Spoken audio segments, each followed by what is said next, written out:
we've taken a look at two of the more elementary sorts of derivations for numerical differentiation.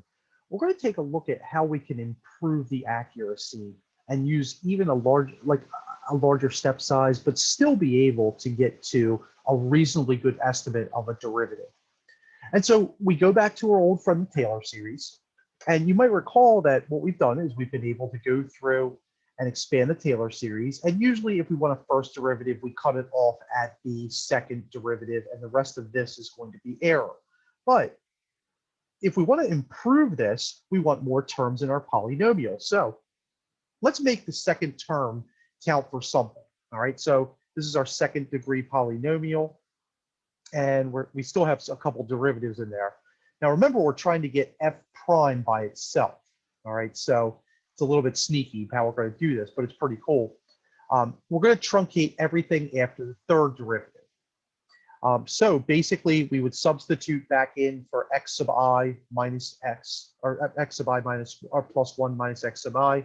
That's just our h. So we have a couple h's here, and then we end up with this for the next x sub I, right? And remember, at first, we're just trying to approximate the next value of the function, not the derivative. Now, we could certainly solve for f prime of x sub I, right? And we get this statement, all right, just using a little bit of algebra. And what we could do is we could use our old friend, the second derivative, okay? So remember up here that we found the forward difference for the second derivative? And what's really nice is this doesn't contain any values of derivatives. And so what we could do is we could just go back down, and we could substitute that right here in for this f double prime, right? And this is what we would end up with. I just factored out the 2 to make it h over 2 right here to make it nice and easy for us to see that I just substituted this red second derivative. We just get a common denominator at this point. And so that makes it really nice and easy. So both of these, and we simplify this, we cancel an h, put the 2 underneath, and then get a 2h, and then we just combine like terms.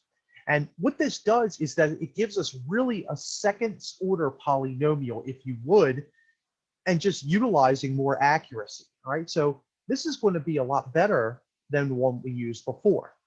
And of course, if there's a forward difference, then we can use the backwards difference. We could just start at xi, and then xi minus 1, xi minus 2, which is exactly this.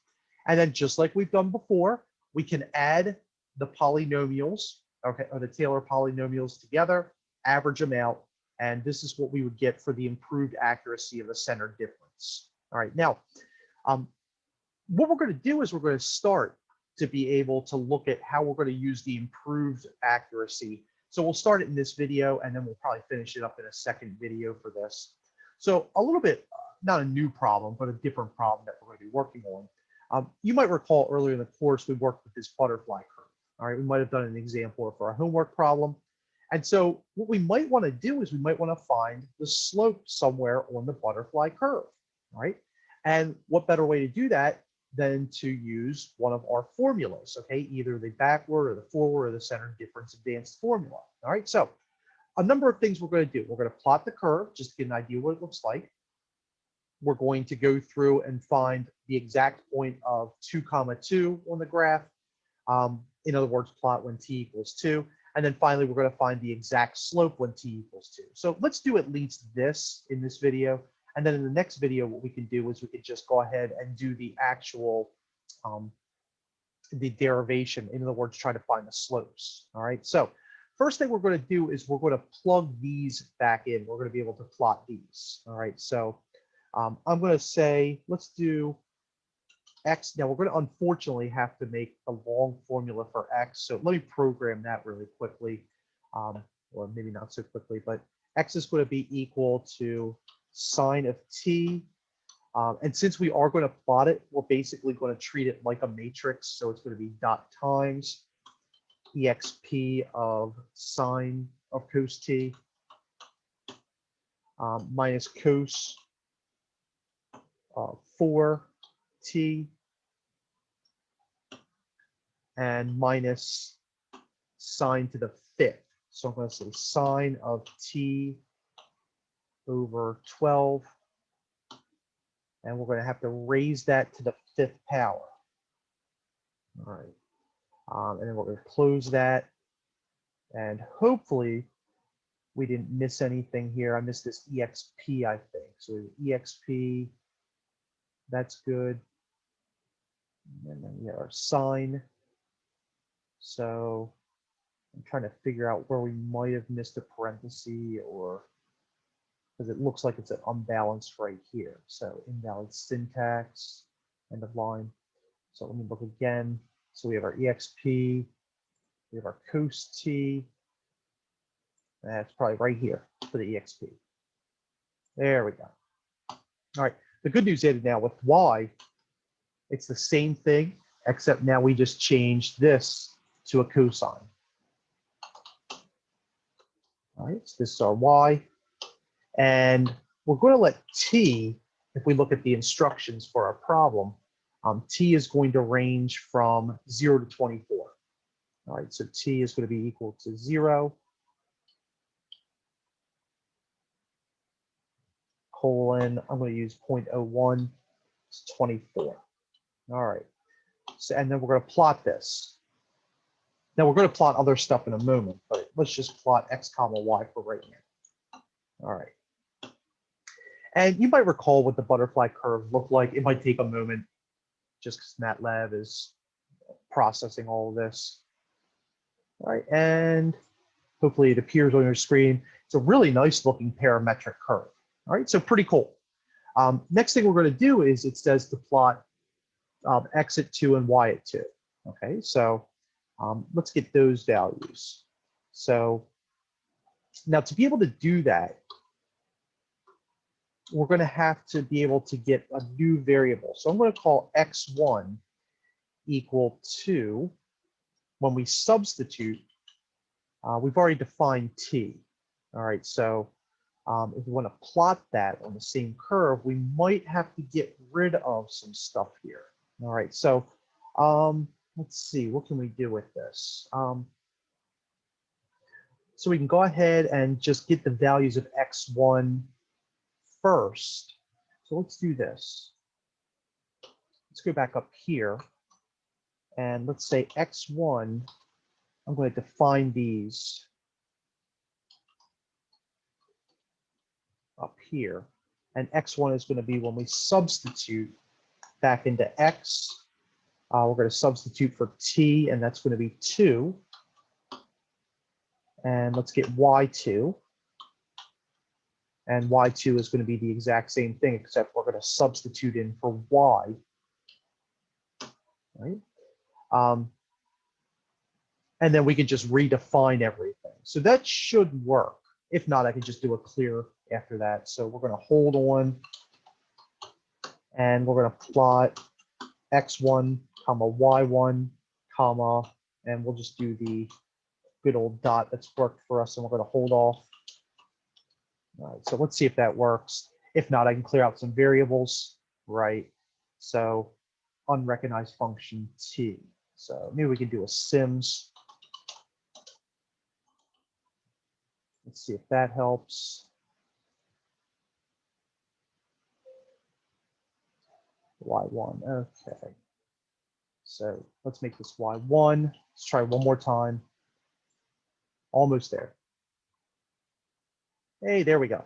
All right, so here's our point. All right, and if we look at the point, what do we notice about the slope at that point? Well, the slope is basically going to be going down, so we're going to have a negative slope.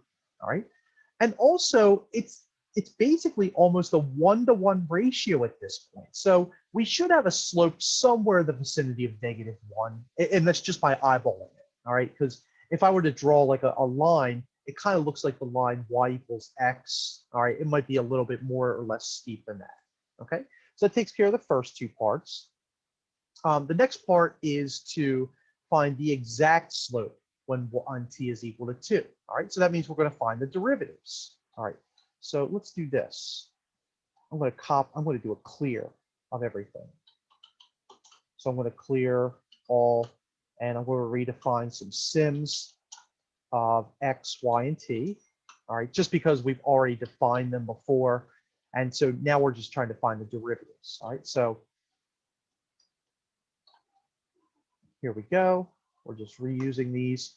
And let's call this I'm going to call this dy for the derivative. That's going to be the derivative of y with respect to t. Okay, so that's dy. And then dx is going to be diff of x with respect to t. All right. And to get dy dx, well, we're just going to take dy divided by dx. Okay, so I'm going to call dy dx equal to dy divide dx. Right, and that should give us the derivative. All right, so let's run that, see if we get some nasty looking derivative, which I'm sure we will. All right, so here's our plot, and yeah, dy dx looks like this. It's pretty horrific. And then we're just going to substitute a 2 back into that. All right, so we're going to say the actual, because we are going to be comparing this to something else, the actual is going to be equal to, when we substitute back into dy dx, we're going to substitute for t, and the value we're subbing in is 2. All right, so if we wanted the precise derivative at 2 on the butterfly curve that we've constructed, all right, it would be right here, and this is the value of it. All right, now I know I didn't ask for this, but let's just go ahead and see what that number is approximately. Okay, so we're going to do an fprintf, and we're going to say the actual the actual slope at t equals 2 is, and I'm going to say %f, so that way we can get the approximation out of this. And remember, we said it should be close to -1 or somewhere in that vicinity. It's probably the best guess that I can give looking at it. All right, so let's take a look. All right, and we get -0.78. So at least it's justifiable. Again, if we look at the graph, certainly we wouldn't want a positive slope. All right, and certainly we wouldn't want something like 2 or 3. You know, a slope of -2 would look something like this. And the closer we get to negative infinity, it's just going to be that vertical line. So a 1-to-1 ratio is at least somewhat palatable for us. All right, so at this point, we've gone through and we have a good idea as to what the graph looks like and what the derivative should be at that point in actuality. Now, in the next video, what we're going to do is we're going to use those improved difference methods to be able to see how close we can get to this derivative using a moderate step size. And then from there, what we'll do is we'll compare those by finding the % errors.